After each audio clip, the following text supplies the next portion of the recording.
ઘણા ઇન્વેસ્ટર એટલે પણ લોસ કરે છે જેને આ રેશિયો વિશેની ખબર નથી હોતી. શું તમને આ રેશિયો જાણવા માટે તૈયાર છો? તો આજે આપણે જેની વાત કરશું તેનું નામ છે અર્નિંગ ગ્રોથ રેટ. હવે અર્નિંગ ગ્રોથ રેટ વિશે તમને જણાવું કે કંપનીનો નફો વધી રહ્યો છે પણ સમય સાથે કેટલો વધી રહ્યો છે તે જાણવા માટે અર્નિંગ ગ્રોથ રેટનો ઉપયોગ થાય. એટલે બિઝનેસ છે એ વિકાસ પામી રહ્યો છે અથવા તો ધીમો પડી રહ્યો છે, તેમને આ અર્નિંગ ગ્રોથ રેટથી ખબર પડી જશે. હવે આને આપણે ફોર્મ્યુલા વિશે જોઈએ. આ વર્ષનો નફો માઇનસ ગયા વર્ષનો નફો, એને ડિવાઇડેડ બાય ગયા વર્ષનો નફો ઇન્ટુ 100.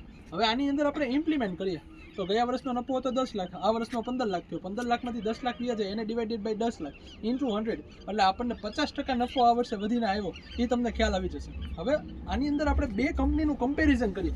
રિલાયન્સનો માની લ્યો આ વર્ષનો નફો છે 25 લાખ રૂપિયા અને ગયા વર્ષનો હતો 20 લાખ રૂપિયા, બરાબર? તો 25માંથી 20 વ્યા જાય એટલે 5 રહે, એને ડિવાઇડેડ બાય 20 ઇન્ટુ 100. એટલે તમને ખબર પડી જશે કે 25% નફો છે એ રિલાયન્સનો વધ્યો. હવે આ જ વસ્તુ છે આપણે TCS કંપનીમાં કરીએ.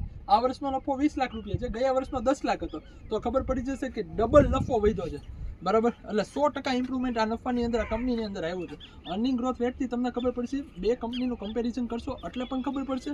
પછી ભાવ વધે છે પણ છે ને નફો નથી વધી રહ્યો, તો એ પણ તમને ખ્યાલ આવી જશે. હવે જે આ અર્નિંગ ગ્રોથ વિશે મેં તમને વાત કરી છે, અને આવો નવા વિડીયો જોવા માટે મારી આ ચેનલને ફોલો કરજો અને લાઇક, શેર અને કોમેન્ટ કરવાનું ભૂલતા નહીં. તમારા 5 મિત્રોને મોકલવાનું પણ ભૂલતા નહીં.